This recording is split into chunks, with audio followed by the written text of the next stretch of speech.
Boa tarde, queridos. Graça e paz, amém? Nós estamos aqui, como você pode ver, no sofá da nossa casa.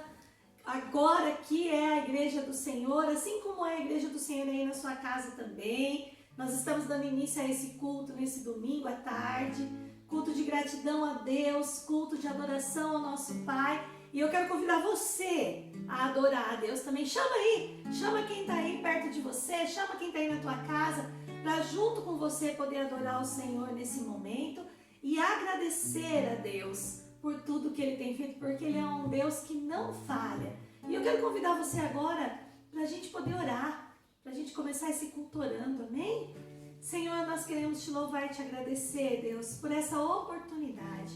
Te agradecer pelo amor do Senhor que não falha, um amor que não muda, um amor que está sempre presente em nós. Muito obrigado, Senhor, pela oportunidade que nós temos nessa tarde de domingo de se juntar em oração e com o coração junto com os nossos irmãos e poder adorar o Senhor neste culto, meu Pai. Muito obrigado, Senhor. Em nome de Jesus, amém. Vamos iniciar então? Aqui, Samuel, Luiz, Vitória, e nós vamos adorar o Senhor declarando que o amor dele não falha. Não falha. O amor de Deus não falha, amém? Vamos lá?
ama e ama você também.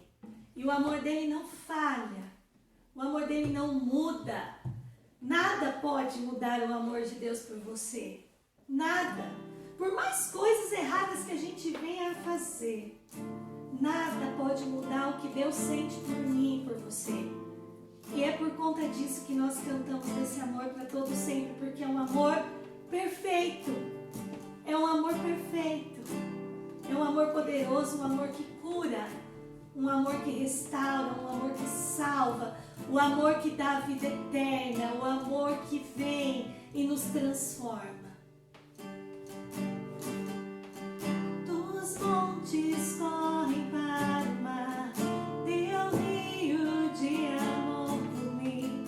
Eu abrirei meu coração, deixando a tua cura entrar.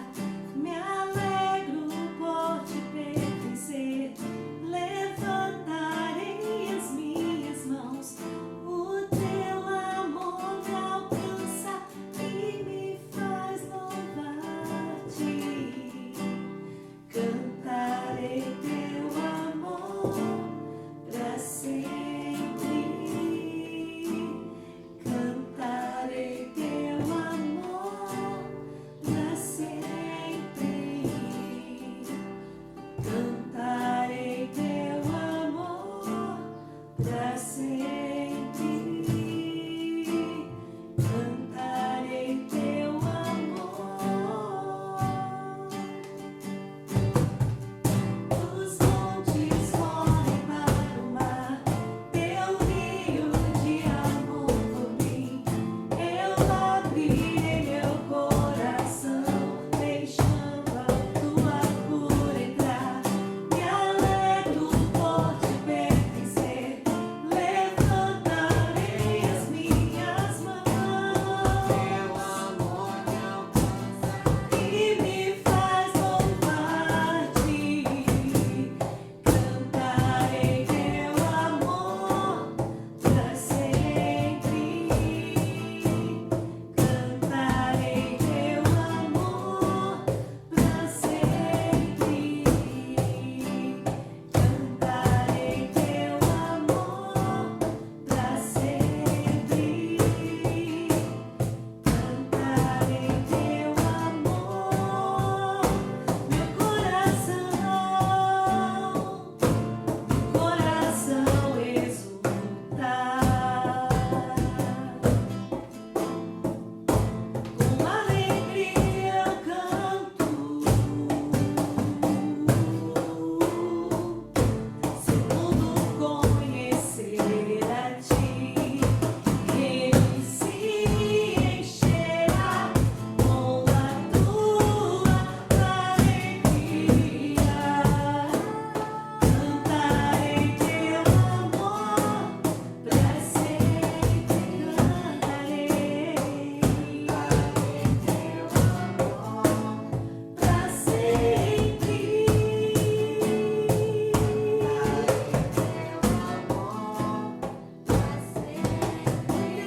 amor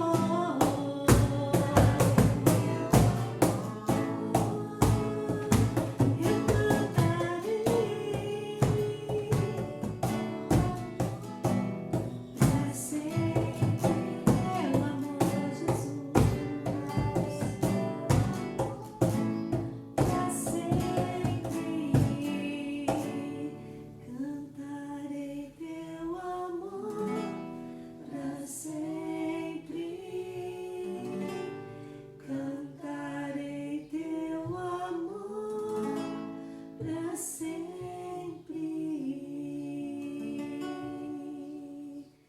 Ó Deus, não nos deixe, Pai, perder jamais o desejo de cantar desse teu amor, de falar desse teu amor, de se jogar nesse seu amor, nesse amor que transborda, nesse amor que traz paz, nesse amor que traz alegria, nesse amor que traz cura, nesse amor que transforma. Ó Deus, nos permita cair nos teus braços, nos braços de amor do Senhor. Muito obrigada, Deus, pela oportunidade, Pai. Muito obrigada pela oportunidade de te buscar, de te servir, de te adorar. Junto, cada um de nós que estamos assistindo esse vídeo, junto com as nossas famílias, de podermos adorar o Senhor. Que o Espírito Santo de Deus visite cada lar nesse momento. Essa é a minha oração, Pai. Envia o Teu Espírito para cada lar nesse momento, que o Teu Espírito encha o ambiente, a casa, o lar de cada uma das pessoas que estão assistindo esse vídeo. Não nos permita, Deus, sairmos depois de ter participado desse culto da mesma forma como entramos, mas nos leve a te adorar, nos leve a te buscar, nos leve a termos experiências contigo aqui no sofá da nossa casa, onde os nossos irmãos estão, nos lares de cada um. Que o Senhor nos leve a ter tempo de qualidade contigo, que o Senhor nos leve a ter experiências onde nós possamos ouvir o Senhor falar, porque nós só podemos cantar daquilo que nós conhecemos, meu Pai. Nós só podemos cantar sobre aquilo que nós conhecemos. É por isso que nós estamos aqui. É por isso que nós desejamos o Senhor. É por isso que nós ansiamos estar aqui. É por isso que nós estamos dando e oferecendo esse tempo ao Senhor, porque nós desejamos a Tua presença mais do que qualquer coisa. Muito obrigada, Deus. Em nome de Jesus. Amém. Amém, querido? Agora nós vamos ficar com um momento missionário. Peço a você que continue aí, assistindo o teu vídeo, participando, colocando o teu coração diante do Senhor. Quero lembrar você aí que nós estamos em plena campanha de missões mundiais, que o Senhor possa realmente nos transformar através dessa campanha também e que nós possamos ser missionários onde quer que nós estejamos. Eu passo a palavra agora para a Ana Júlia. Deus abençoe. Um beijão, fiquem com Deus.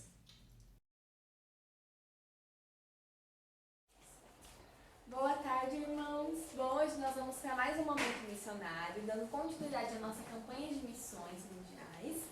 E mais uma vez falando aí o nosso tema e a nossa divisa, certo? Nosso tema, então, como vocês já conhecem, é Transforme o Mundo com a Alegria de Jesus. E a nossa divisa é Filipenses 4, de 4 a 5. Alegrem-se sempre no Senhor, novamente direi, alegrem-se. Seja a amabilidade de vocês conhecida por todos. Perto está o nosso Senhor. Amém? Bom, hoje nós vamos falar um pouquinho sobre Europa, certo? Sobre o trabalho da Junta de Missões na Europa. Uma coisa que toda vez que a gente vai falar de Europa, a gente tem que pensar, é que nós temos uma visão errada de missões na Europa. A gente, quando você fala em Europa, o que você pensa? Nossa, você pensa em Inglaterra, França, países de primeiro mundo. Mas, com certeza, são países de primeiro mundo. Mas missões lá estava muito necessitada, a Europa estava muito necessitada de ouvir o amor de Deus. Nós sabemos que foi o berço, né, do cristianismo, mas mesmo assim, com o passar do tempo, isso foi se perdendo e atualmente há muita dificuldade para se pregar aí o Evangelho de Cristo, o amor de Cristo lá na Europa, certo? Nós vemos também que em diversos países, inclusive a França, que é um dos países mais difíceis, você não pode simplesmente chegar na pessoa, na rua e falar, ai, Jesus te ama, que nem a gente pode, por exemplo, aqui no Brasil. Lá a gente não pode fazer dessa forma, entendeu? Então, muitas vezes a gente pensa, você pensa dificuldade para falar do amor de Cristo, dificuldade para fazer missões, você pensa, países lá do Oriente Médio, esses são os países difíceis, mas não. A Europa também está sendo um lugar bem difícil de se pregar o Evangelho. Mas, ainda assim, Deus tem usado os nossos missionários, tem usado a junta e tem feito um trabalho lindo, certo? E aí eu trouxe algumas informações aqui para vocês sobre esse trabalho de missões na Europa, certo? Nós temos então 83 missionários em 16 países da Europa, certo? E uma coisa, uma consideração muito importante a se fazer é que o número de batismos tem crescido a cada ano, ou seja, se o número de batismos tem crescido, conversão também tem sido, a palavra tem sido pregada, mais pessoas têm se convertido, então a cada ano mais pessoas têm se convertido e têm dado o passo de ir para o batismo, certo? De começar uma nova vida. Então, como Deus tem trabalhado, a gente vê como Deus tem agido, mesmo nesse momentos difíceis, Deus tem agido e feito, certo? Uma coisa importante também é que em 2017 foi plantada uma igreja em Roma, certo? Um lugar também muito difícil de se pregar o cristianismo. E foi plantada uma igreja em Roma em 2017, que começou a gente zerada. Começou do zero. E agora em 2020, a gente tem muitos italianos convertidos nessa igreja, inclusive tanto que essa igreja se banca completamente sozinha, junta não banca mais nada na igreja. Ela já faz as suas atividades e muitos italianos têm se convertido nessa igreja de Roma, certo? Outra coisa importante que a gente tem que ver é que tem também, aqui nós somos a Convenção Batista Brasileira, certo? A Junta de Missões da Convenção Batista Brasileira. E a Convenção Batista Brasileira tem feito parceria com a Convenção Batista Portuguesa, ou seja, nós já temos a nossa convenção lá em Portugal, que também está agindo, e pastores da convenção, líderes lá da Convenção de Portugal, vieram em diversos momentos aqui no Brasil, em congressos, também falar um pouco sobre os trabalhos. Então, tem havido essa parceria, há essa parceria das juntas. Então, para vocês verem, irmãos, como Deus tem agido, como Deus tem usado, certo? Enfim, outra coisa muito importante, um dado importante, é que nós estamos vivendo um momento muito difícil, um momento de isolamento, um momento de crise realmente, tem sido um momento de crise mundial. Mesmo assim, um dado concreto da junta, que todos os missionários estão conseguindo estar mantidos, tá? Não tá, todos os missionários, mesmo com esse momento difícil, têm se mantido firmes, estão nos seus trabalhos e têm conseguido, através das nossas ofertas, continuar a prosseguir os seus trabalhos e conseguir recebendo as ofertas da mesma forma, recebendo o dinheiro que eles precisam da mesma forma. Então, muitas vezes nós ficamos preocupados, né? Tipo, nossa, olha o momento que nós estamos vivendo. Porque, de certa forma, as coisas são dinheiro. Para você se manter é dinheiro, para você comer é dinheiro. E se a gente que está aqui na nossa realidade, no nosso país, fica, poxa, e agora? O que eu vou fazer? Não estou podendo trabalhar, estou trabalhando menos. Muitas pessoas perdendo emprego. O que vai ser? Comércios fechados. O que vai ser de nós agora? O que vai ser do nosso país que já estava em crise e agora? Mas a gente tem que sempre lembrar que Deus é o dono do ouro e da prata. Ele faz, Ele supre as coisas. Ele nos supre, certo? Então, Ele tem suprido e Ele tem feito a obra dele na Europa e em todos os continentes e países que a junta tem abrigado. E é muito importante a gente ver isso. Deus, Ele tem feito. E se Ele planeja as coisas, se a gente planeja tudo, Deus tem feito. Ele tem realizado. Isso que a gente tem que pensar, certo? É muito difícil, mas a gente colocar a nossa confiança nele porque Ele sabe, certo? Bom, só pra gente falar um pouquinho aí, que nós temos a campanha dos salgados, das bandejinhas, certo? Nós estamos vendendo a R$15 todas as bandejas.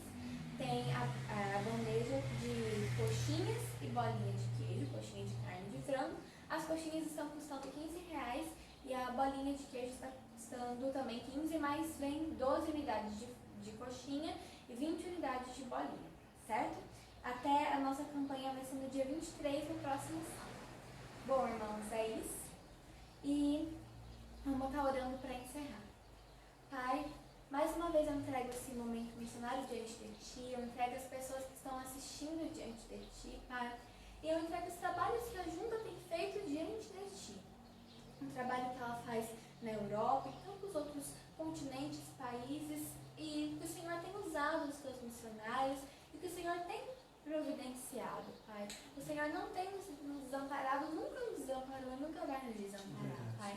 Muito obrigada por nos manter firmes numa situação tão difícil, por manter os missionários firmes nos seus campos, falando do Teu amor mesmo nesse momento tão difícil. Muito obrigada, Pai. Em nome de Jesus que nós oramos. Amém.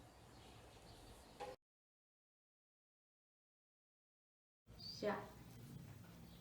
Boa tarde, irmãos. Graça e paz. Amém? Para a gente é uma alegria, como a gente sempre tem dito, poder estar aqui, poder trazer uma palavra. Esse tem sido um tempo precioso e importante, né? Tempo para a gente olhar as coisas sempre do ponto de vista bom, a gente poder olhar do ponto de vista do Senhor. Apesar de todas as dificuldades, a gente poder sempre olhar as coisas do lado bom. Para mim tem sido um tempo precioso, um tempo de buscar Deus, um tempo de fazer alguns concertos com Deus.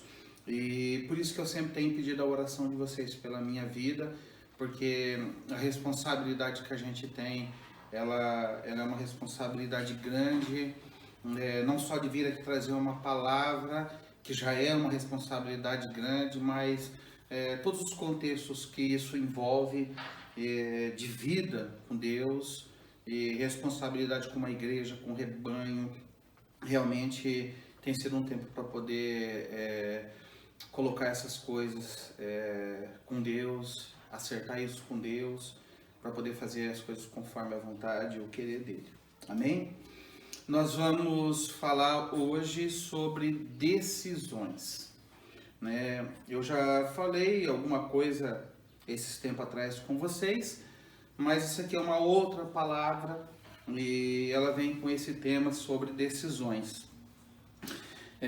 Está aí uma coisa que todos os dias tomamos com muita frequência. Todos os dias nós tomamos muitas decisões. Desde o amanhecer nós estamos decidindo. Nós decidimos com que roupa nós vamos trabalhar, com que roupa nós vamos na escola, os que vão à escola, né? Ou mesmo a roupa que nós vamos ficar em casa.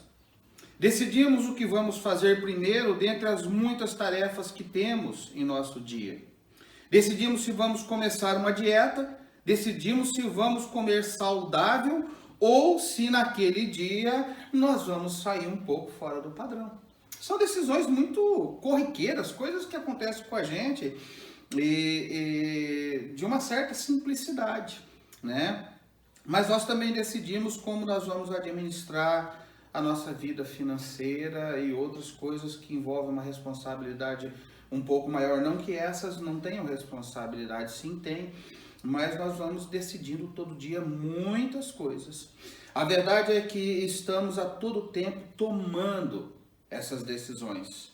E o detalhe é que algumas dessas decisões que tomamos, caso elas venham ser equivocadas, ou seja, caso sejam decisões que não deveriam ter sido tomadas da forma como foram, né? Então, umas decisões equivocadas, elas podem trazer pouco impacto na nossa vida. Então, algumas dessas decisões, se elas forem equivocadas de um ponto de vista ou de certa forma, elas podem trazer pouco impacto para a nossa vida.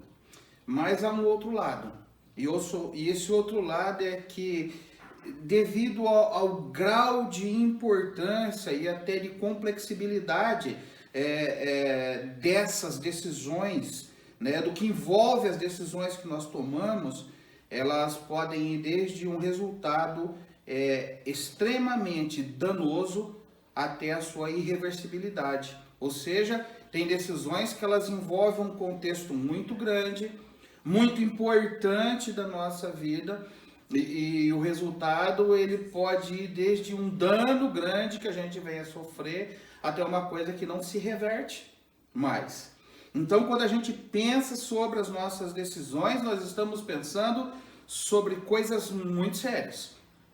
Por isso que as nossas decisões, elas não podem ser tomadas de cabeça quente, as nossas decisões não podem ser tomadas no calor da discussão, as nossas decisões não podem ser tomadas no momento em que nós estamos passíveis de errar. As nossas decisões, elas precisam ser pensadas, elas precisam ser calculadas, então a gente tem que tomar cuidado com isso. A Bíblia também nos aponta para muitas decisões que pessoas tomaram.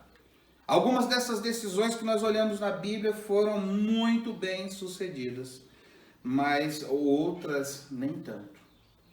Então nós vemos que decisões tomadas na Bíblia foram extremamente assim boas. mas nós vamos olhar um outro lado também, que essas decisões, em outros casos, nem tão tanto boas assim, né? A Bíblia nos diz sobre decisões que eu e você precisamos tomar e que podem decidir e influenciar profundamente a nossa vida. Então, nós estamos deixando qualquer outra decisão e nós estamos mergulhando no contexto bíblico para entender essas decisões a partir do ponto de vista cristão, a partir do ponto de vista bíblico. E eu quero pensar porque isso pode influenciar profundamente a nossa vida. Eu quero convidar você a abrir a sua Bíblia em Deuteronômio, capítulo 30, os versículos 11 em diante. Deuteronômio 30, 11. Estou esperando aqui os meus auxiliares, o pessoal aqui com a Bíblia. Que bênção! Todo mundo aqui com Bíblia. Deuteronômio, capítulo 30, verso 11. Eu vou ler todos os textos na Bíblia mesmo aqui, não quis colocá-los no esboço hoje. Porque este mandamento que hoje te ordeno não é demasiado difícil, nem está longe de ti. Não está nos céus para dizeres: quem subirá por nós aos céus, que nolo traga e nolo faça ouvir para que o cumpramos? Nem está além do mar para dizeres: quem passará por nós além do mar, que nolo traga e nolo faça ouvir para que o cumpramos? Pois essa palavra está muito perto, na tua boca e no teu coração, para a cumprir-te. Vê que proponho hoje a vida, o bem, a morte e o mal. Se guardares os mandamentos que hoje te ordeno, que ames o Senhor teu Deus, andes nos seus caminhos, e guarde os seus mandamentos, e os seus estatutos, e os seus juízos, então viverás e te multiplicarás, e o Senhor teu Deus te abençoará na terra, a qual passas a possuir. Porém, se o teu coração se desviar, e não quiseres dar ouvido, e fores seduzidos, e te inclinardes a outros deuses, e os servirdes, então hoje te declaro que certamente perecerás, não permanecerás longo tempo na terra, a qual vais, passando o Jordão para possuíres. Os céus e a terra tomo hoje por testemunhas contra ti, que te propus a vida e a morte, a bênção e a maldição. Escolhe, pois, a vida, para que vivas, tu e a tua descendência, amando o Senhor teu Deus, ouvindo a sua voz e apegando-te a Ele, pois disto depende a tua vida e a tua longevidade, para que habites na terra que o Senhor, sob juramento, prometeu dar aos teus pais, Abraão, Isaque e Jacó. É um texto muito 10, esse texto, é um texto muito importante da nação de Israel, é um texto profundo, e de um momento muito profundo. Seria muito bom se você pudesse dar uma olhada a partir do capítulo 27. Se você tiver essa disponibilidade para ir lá atrás e vir lendo do capítulo 27 até chegar aqui, você vai ter condição de ter uma outra visão a respeito disso aqui. O povo ele está prestes a entrar na terra prometida. E infelizmente Moisés não entrará, justamente por uma decisão equivocada.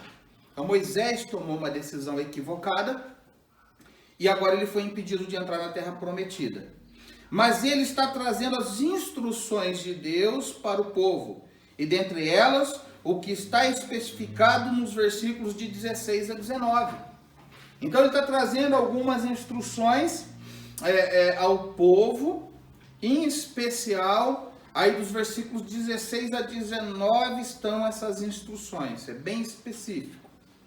Ainda que essa seja uma instrução para o povo naquele momento, né? Então a gente tem essa instrução como povo para aquele momento. Ela se encaixa perfeitamente a nós hoje. Então, se você for aí em Deuteronômio capítulo 29, volta um pouquinho, Deuteronômio capítulo 29, o versículo 14, o versículo 15, diz assim: não é somente convosco que faço esta aliança e este juramento, porém com aquele que hoje aqui está conosco perante o Senhor nosso Deus, e também com aquele que não está aqui hoje conosco. Então, quando eu disse para você ler a partir do 27, é que desde lá essas instruções estão sendo dadas. E ali no capítulo 29, versículo 14 e 15, ele diz: olha, essa instrução, isso aqui que está sendo dado, é para vocês que estão aqui hoje, mas é para aqueles que não estão aqui conosco hoje. E essa ideia aqui é a ideia da posteridade, é daqueles que vão vir lá na frente e que vão ter o conhecimento também dessa palavra, dessa aliança e dessa instrução. Pois bem, né? Fica simples a partir disso. Porque quando nós vamos lá para o Novo Testamento, nós encontramos a porta sendo aberta, porque Cristo vem para abrir essa porta a mim e a você. Então, esse viver com Deus, essa orientação que está sendo dada para esse povo, Cristo lá na frente vem para trazê-la para aqueles que não eram israelitas, para aqueles que não eram hebreus. E aí essa instrução, então, também se encaixa perfeitamente para mim e para você. Então, nos foi dado essa oportunidade, né? Então, a posteridade daqueles que não ouviram essa palavra naquele momento, somos eu e você também. Bem, diante disso, quais são as escolhas importantes e relevantes para a nossa vida? E quando a gente olha para esse texto, a gente vê que existem duas decisões importantes e relevantes para a nossa vida. São apenas duas, porque o restante é resultado. O restante das decisões que nós temos são resultado dessas duas decisões. A primeira delas, decidir escolher o Deus dos céus, o Deus da Bíblia, para ser o seu Deus. Então ali está sendo colocado algumas coisas, e uma dessas decisões que aquele povo precisava é escolher o Deus dos céus, o Deus da palavra, para ser o Deus deles. E essa palavra se estende a mim e a você. Esse precisa ser o nosso Deus. Bem, olha o versículo 17 comigo. Então, está dado algumas orientações, versículo 17. Porém, se o teu coração se desviar e não quiseres dar ouvidos, e fores seduzidos e te inclinares a outros deuses e o servires. Então, a gente precisa entender isso aqui. Vamos entender uma coisa. Deus já havia feito a sua escolha por esse povo. Estamos falando aqui do povo de Israel ou do povo hebreu. Deus já tinha feito a sua escolha por esse povo desde Jacó. Porque o que acontece é a história de José. Porque esse povo aqui tinha saído, há pouco eles tinham saído lá do Egito. Só que como esse povo se forma no Egito? Quando Jacó e todo o seu clã vão para lá para serem cuidados pelo seu filho mais novo, por José. Então o que aconteceu? Esse povo cresceu lá dentro do Egito. Então esse detalhe aqui é muito importante. E desde lá, isso tem a mão de Deus trabalhando e providenciando a formação daquele que é o seu povo. Então esse povo começou lá com Jacó, lá no Egito, para ser cuidado pelo José. E lá eles se multiplicaram muito. Deus já havia escolhido eles. Mas lá no Egito, eles tinham muitos deuses. O Egito tinha muitos deuses. E os hebreus, eles aprenderam a adorar esses deuses até que o Senhor se manifestou a eles para os tirar de lá. Então eles viveram essa relação com esses deuses lá. Até que o Senhor começa a se manifestar para tirar, e não sei se você vai se lembrar de qual era a palavra de Moisés para o faraó, era que deixasse o povo sair de lá para ir adorar a Deus. Essa era a palavra dele. Eles precisam sair no caminho do deserto durante 3 dias para adorar o nosso Deus. Então, eles viveram muito perto desses deuses e acredito que adoraram esses deuses. E o Senhor se manifesta para os tirar de lá. Para você ter uma ideia de como era essa relação deles com esses deuses, depois da morte de Moisés, Josué é ele que vai conduzir esse povo para entrar na terra prometida. E quando eles estão para entrar na terra prometida, Josué falou, ó, peraí, nós vamos ter que fazer um acordo aqui e nós vamos ter que ter uma conversa. Abra a sua Bíblia em Josué, capítulo 24. Josué 24.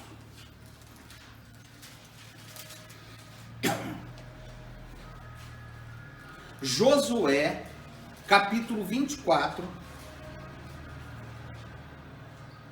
versículo 14 e 15 dizem assim: agora, pois, temei ao Senhor, e servi-o com integridade e com fidelidade. Deitai fora os deuses aos quais serviram vossos pais, da além do Eufrates, e no Egito, e servi ao Senhor. Porém, se vos parece mal servir ao Senhor, escolhei hoje a quem servais. Se aos deuses a quem serviram vossos pais, que estavam da além do Eufrates, ou os deuses dos amorreus, em cuja terra habitais, eu e a minha casa serviremos ao Senhor. Versículo 23.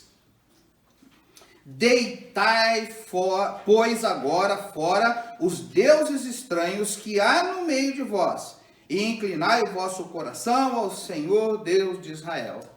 Então, nós vemos que a relação desse povo com esses deuses não era uma relação qualquer, era uma relação de profundidade. E Josué, dando sequência àquilo que Moisés fez aqui, quando chega na entrada da terra prometida, ele falou, não tem como vocês servirem 2 senhores. Vocês precisam escolher quem vocês vão servir. Ou vocês escolhem o Deus dos céus, ou vocês escolhem esse Deus aqui, que é o Deus da palavra. Ou vocês escolhem os outros deuses que vocês tinham lá no Egito, o Deus do pai de vocês. Enfim, isso ele deixa tremendamente claro. Então nós caminhamos na história e vamos para os dias de Jesus. Porque ele é a prova de que Deus escolheu a humanidade como seu povo. Porém a humanidade, da mesma forma que os israelitas, precisa fazer a sua escolha por Deus. Então aí eu vou para o Novo Testamento, eu caminho na história. E eu chego em João 3,16, que a Bíblia diz o quê? Porque Deus amou o mundo de tal maneira que deu o seu Filho unigênito para que todo aquele que nele crê não pereça, mas tenha vida eterna. Então Deus agora busca uma relação aprofundada com o homem e para isso ele manda Jesus. E ele amou o mundo, ou seja, ele escolheu a humanidade igualzinho ele escolheu aquele povo ali. Só que aquele povo precisava dar uma resposta para Deus, se eles o queriam. Tanto que Josué faz isso. Nós precisamos dar uma resposta para Deus, se é Ele de fato que nós queremos. Abra sua Bíblia comigo em Lucas. Lucas, capítulo 10. Lucas 10.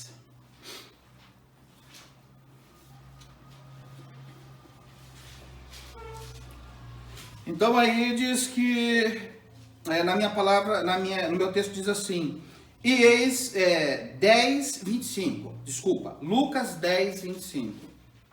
E eis que certo homem, intérprete da lei, se levantou com o intuito de pôr Jesus em prova, e disse-lhe, mestre, que farei para herdar a vida eterna? Então Jesus lhe perguntou, que está escrito na lei?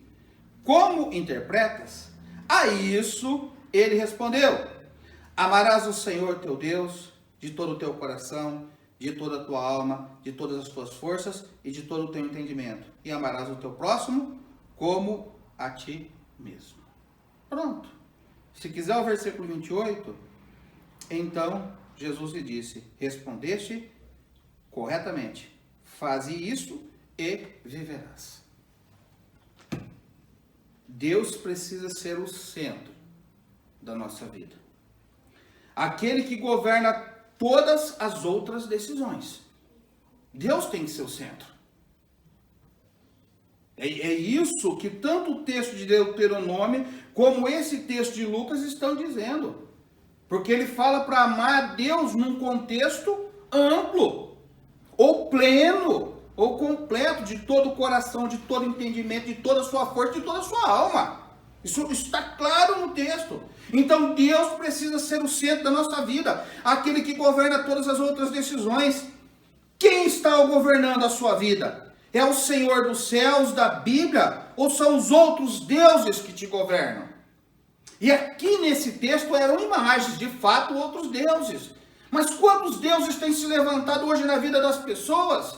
Eu já várias vezes disse isso e preguei sobre isso outro dia. A Bíblia diz que nós não podemos servir a dois senhores. E quando o texto está dizendo isso, ele fala que você não pode servir a Deus e ao dinheiro. Então ele coloca o dinheiro como um Deus. E tem pessoas que vão colocar o ter, que são os bens. E tem pessoas que vão colocar pessoas, idolatram e vivem para aquela situação. São os deuses. E Deus se torna alguém em segundo plano. Quem está governando a sua vida? É o Senhor dos céus da Bíblia ou são outros deuses que têm governado? Sabe um outro que se constitui Deus na minha vida, na sua vida? O nosso próprio eu, o nosso orgulho. Não, na minha vida mando eu. Sou eu que decido na minha vida. Isso é um Deus. Você pode conhecer muito de Deus e mesmo assim Ele não ser o Deus da sua vida. Você pode conhecer muito de Deus e mesmo assim Ele não ser o Deus da sua vida. Então, isso é complicado. Essa é a primeira decisão importante da nossa vida. Então, os hebreus ou israelitas estão sendo orientados a escolher o seu Deus. E eu pergunto para você, e também digo isso para você, esse é o seu Deus? E eu te oriento hoje. Escolha o Deus dos céus. Escolha o Deus da Bíblia para ser o Deus da sua vida. Essa decisão é fundamental. É a primeira de duas. Essa decisão é fundamental.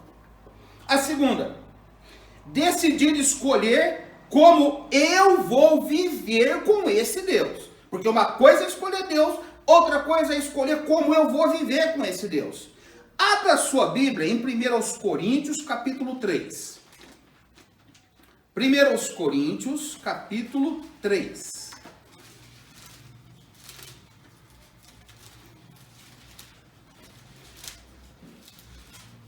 Versículo 10.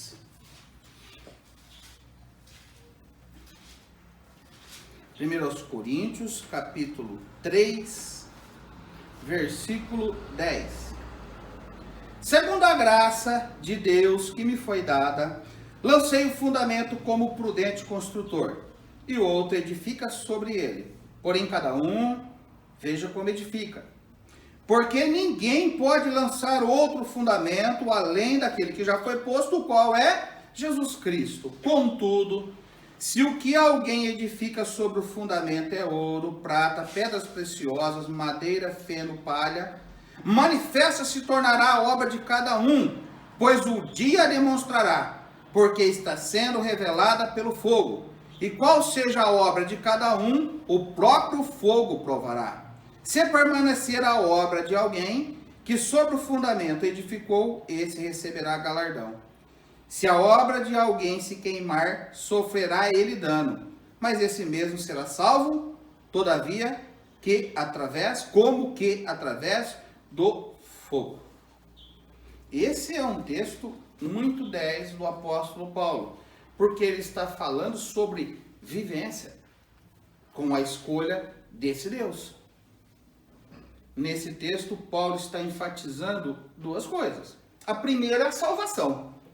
Porque o fundamento da salvação é Cristo. Sem Cristo não há salvação. A Bíblia já deixou bem claro.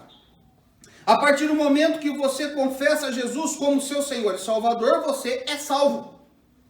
Para Paulo, esse é o fundamento que é colocado em nossa vida. Cristo sendo o centro do nosso viver.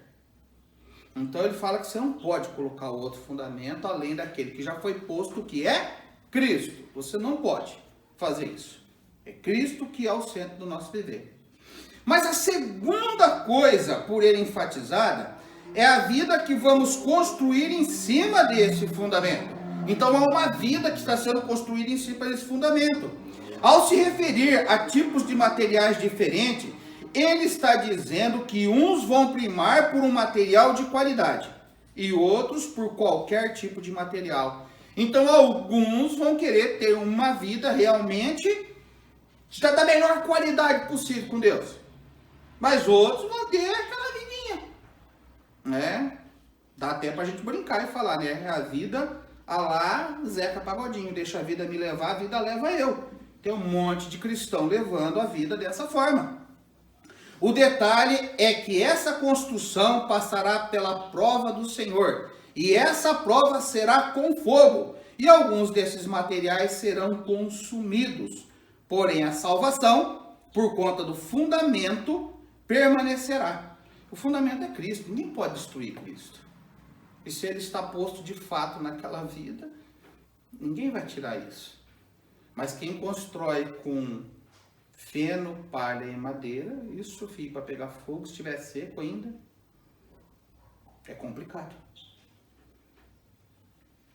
Isso tem tudo a ver com o que vivemos em nossa vida, no nosso dia a dia com Deus.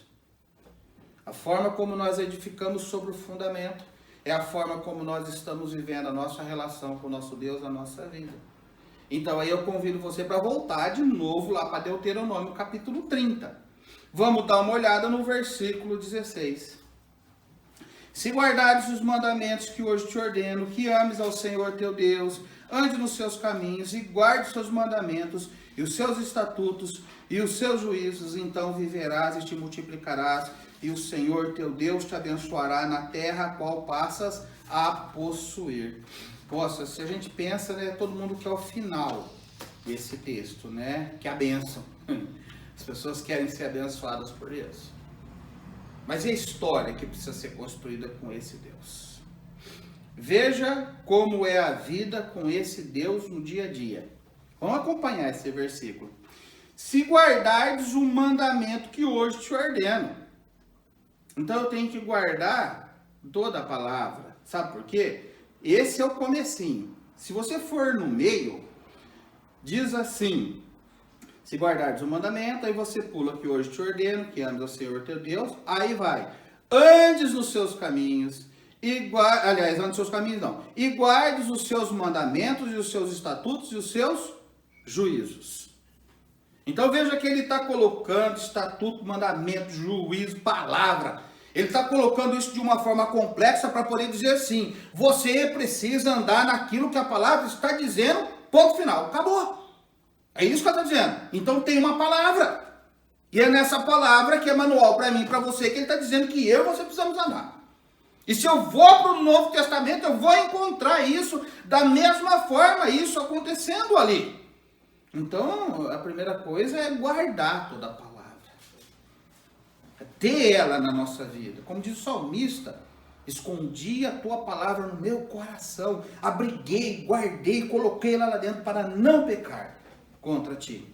Então ele faz disso um todo. B. Então nós temos aí no versículo 16: se guardares os mandamentos, mais aquele pedacinho que está no meio, que hoje te ordeno. Depois, que ames ao Senhor teu Deus. Amar o Senhor. Como precisa ser esse amor? É o que o sujeito responde para Jesus lá em Lucas capítulo 10, versículo 25 a 27. De todo o coração, de toda a alma, de todo entendimento e de toda a sua força. Então eu preciso viver com Deus uma relação de amor que atinja todo o meu ser. Que influencie toda a minha vida. Toda. Eu não estou dizendo um pedaço, eu estou dizendo toda. Versículo 16, continua. E que ames ao Senhor teu Deus e andes nos seus caminhos. Porque o resto aí do verso é os mandamentos que a gente tem que guardar. Então, que andes, andar nos seus caminhos. Que caminhos são esses? Vá comigo aí em Provérbios, depois de Salmos, Provérbios, capítulo 14.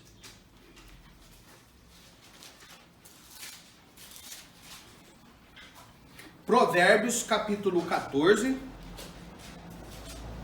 versículo 12.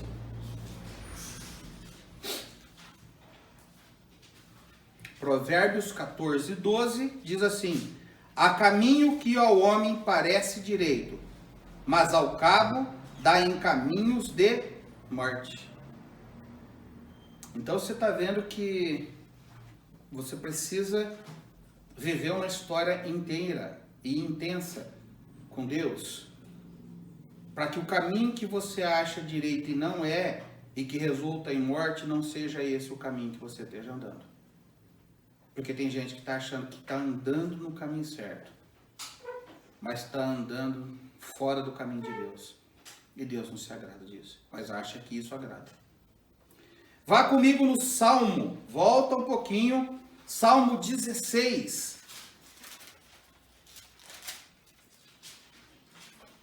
Versículo 11. Olha quando a gente anda com Deus, que coisa linda. Salmo 16, 11. Tu me farás ver os caminhos da vida. Na tua presença há plenitude de alegria. Na tua destra delícias perpetuamente. Querido, quando você anda com Deus, Deus te mostra quais são os caminhos. Mas quando você anda mesmo, não é o caminho que você acha e depois dá em morte, dá em resultado negativo. É o caminho que é o caminho de Deus. Então, quando você anda com Deus, Ele vai mostrar caminhos que são caminhos maravilhosos, que na presença dEle há plenitude de alegria. Salmo 25, versículo 4.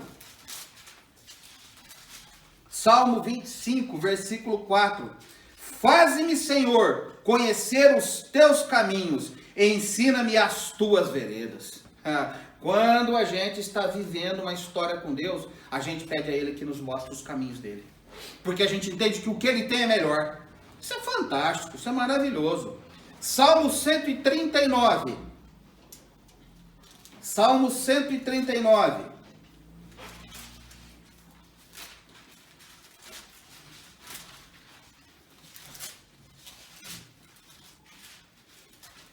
Salmo 139, versículo 23 e 24.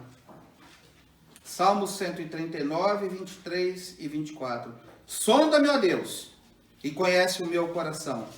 Prova-me e conhece os meus pensamentos. Vê se há em mim algum caminho mau e guia-me pelo caminho eterno. Isso aqui é uma oração do sujeito que vive uma história com Deus. Ele tem temor a Deus. Ele fala, Senhor, se tem algum caminho mau, por favor, me mostra isso. Porque eu não quero andar por eles. Querido, você pode decidir como andar com Deus. A vida plena está justamente em como com Ele eu vou andar. Eu posso decidir isso. Porque eu já sei que Ele me ama. Eu sei que Ele se importa comigo. A decisão agora é eu escolher se eu vou andar com Ele ou não. Então, eu ando na história novamente e vejo o que Jesus diz sobre o andar com Deus. Lucas capítulo 9. Vamos lá. Lucas capítulo 9. O versículo 23. Lucas, capítulo 9, versículo 23, diz assim: dizia a todos, se alguém quer vir após mim, a si mesmo se negue dia a dia, tome a sua cruz e siga-me. Pois quem quiser salvar a sua vida, perdê-la-á. E quem perder a vida por minha causa, esse a salvará. Que aproveita o homem ganhar o mundo inteiro, se vier a perder-se ou causar dano a si mesmo? Então, o texto é claro. O grande problema aqui é que a maioria das pessoas começa a interpretação disso do lado errado. Então as pessoas pensam assim: negar-se a si mesmo, tomar a cruz, perder a vida. Então as pessoas começam olhando para isso. E elas dizem assim: isso é muito difícil, porque eu vou ter que deixar isso. Não vou poder fazer mais aquilo. E assim por diante. E aí elas dizem assim: eu não consigo. Ninguém consegue, meu querido. Porque essa é uma interpretação errônea de mudança de vida. Porque conversão é mudança de vida. Isso é fato. Mas essa interpretação, eu vou ter que deixar isso, eu vou ter que deixar aquilo, não vou poder fazer mais isso, é muito difícil, eu não consigo. Querido, isso é para todo mundo.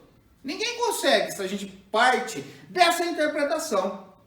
Quando Jesus nos chama a fazer uma autonegação, que é o negar-se a si mesmo, ele nada mais está propondo que você deixe de comandar a sua vida e passe o controle para ele.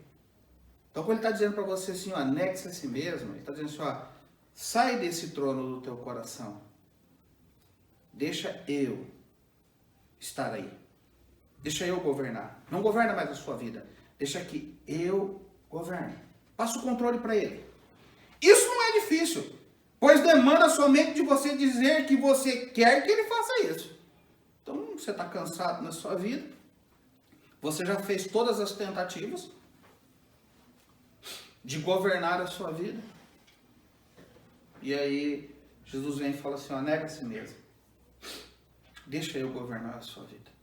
Deixa eu conduzir a sua vida. Mas é você que precisa querer isso.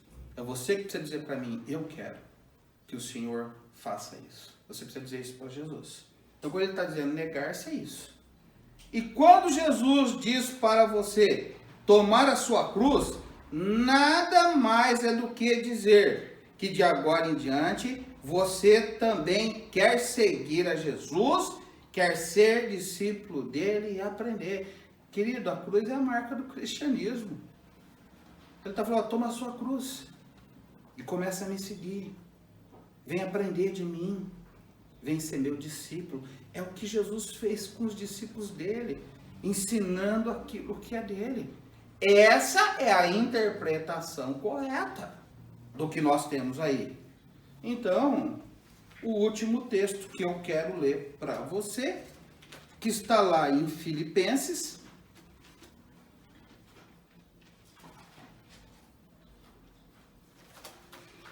capítulo 2.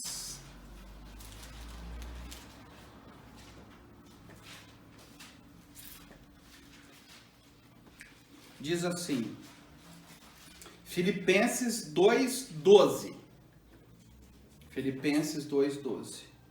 Assim, pois, amados meus, como sempre obedecestes, não só na minha presença, porém muito mais agora na minha ausência, desenvolvei a vossa salvação com temor e tremor. Olha o versículo 13. Porque Deus é quem efetua em vós tanto o querer como o realizar, segundo a sua boa vontade. Então, meu amado, se você tem sentido essa necessidade de Deus,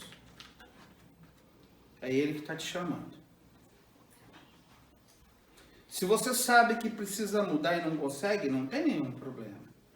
Porque quem vai efetuar o querer, que nós acabamos de falar, de querer Jesus sendo o Senhor, e de querer que Ele conduza o seu caminho no dia a dia, que você se torne alguém que aprenda dele, é Ele que vai plantar isso.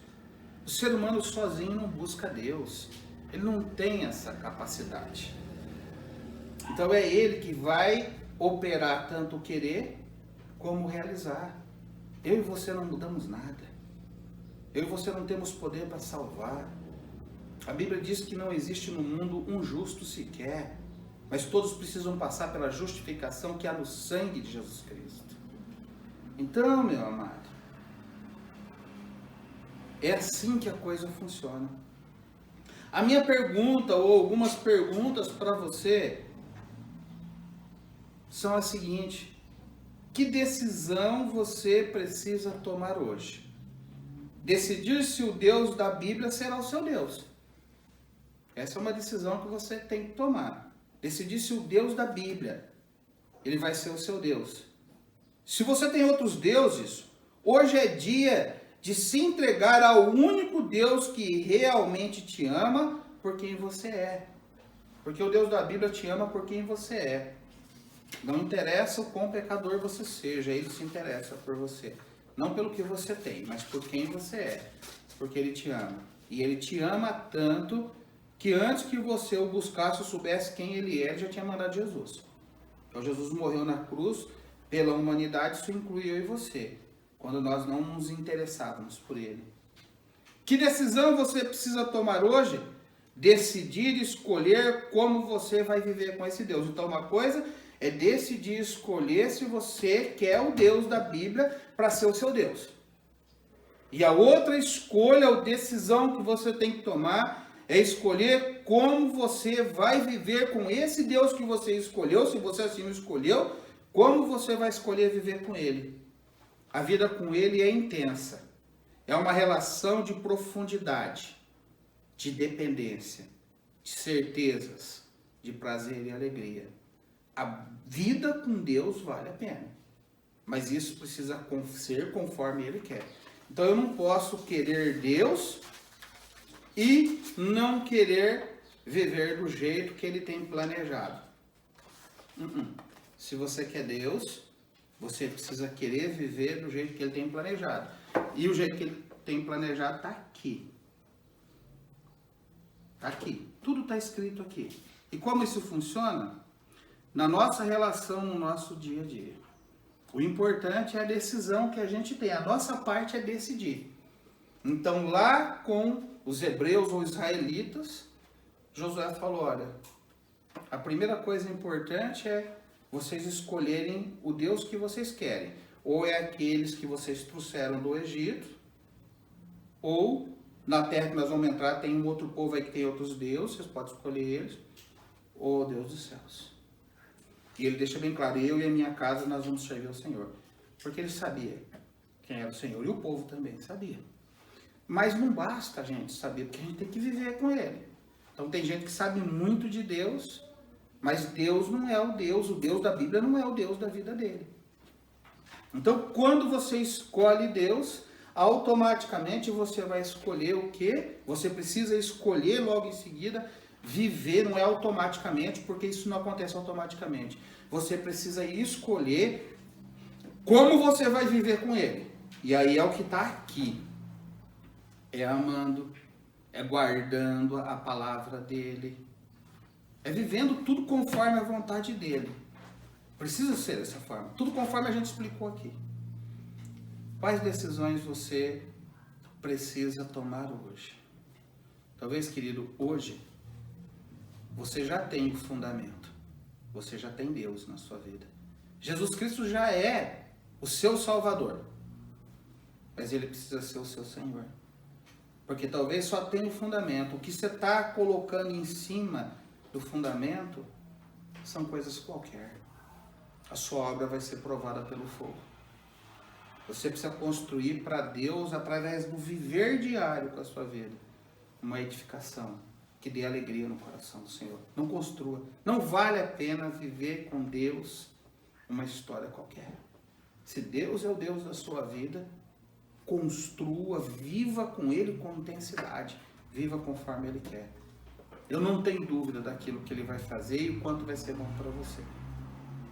Então nós vamos orar.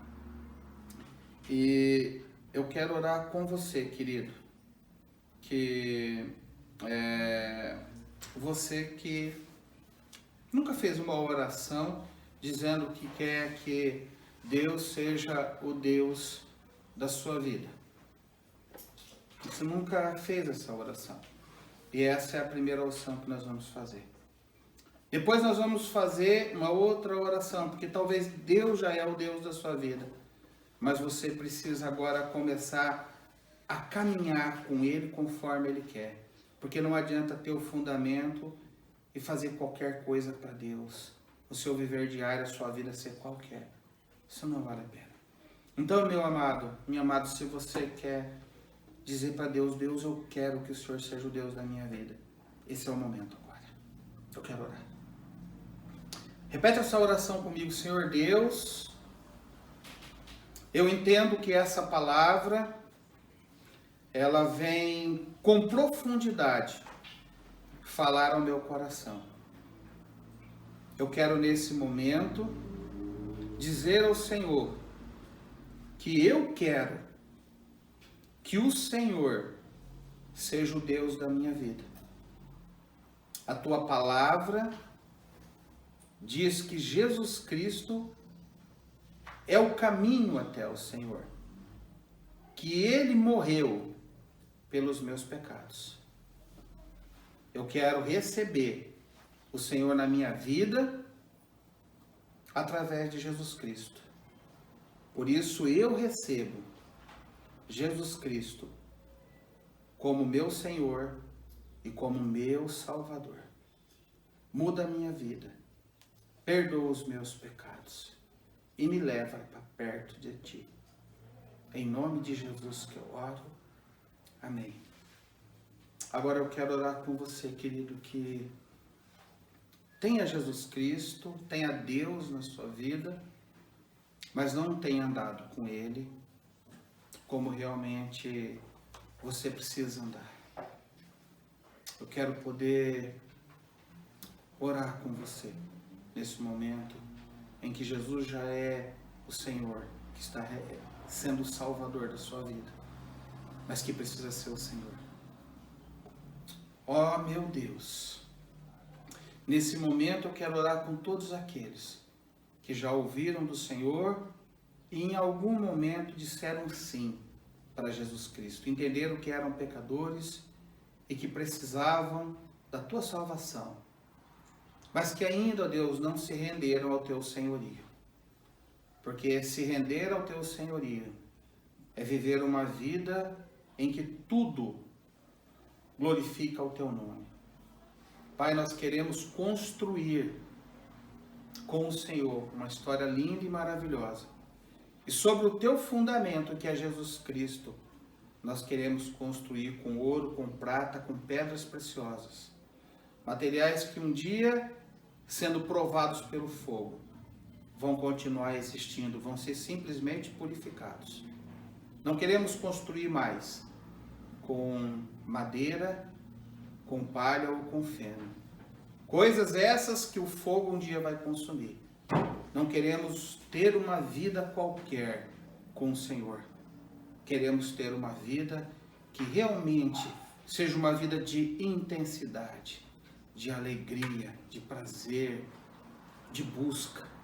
Que o Senhor esteja nos abençoando e abençoando todos, meu Pai, que entenderam que essa palavra caiu dentro do seu coração como algo bom, como algo que elas receberam.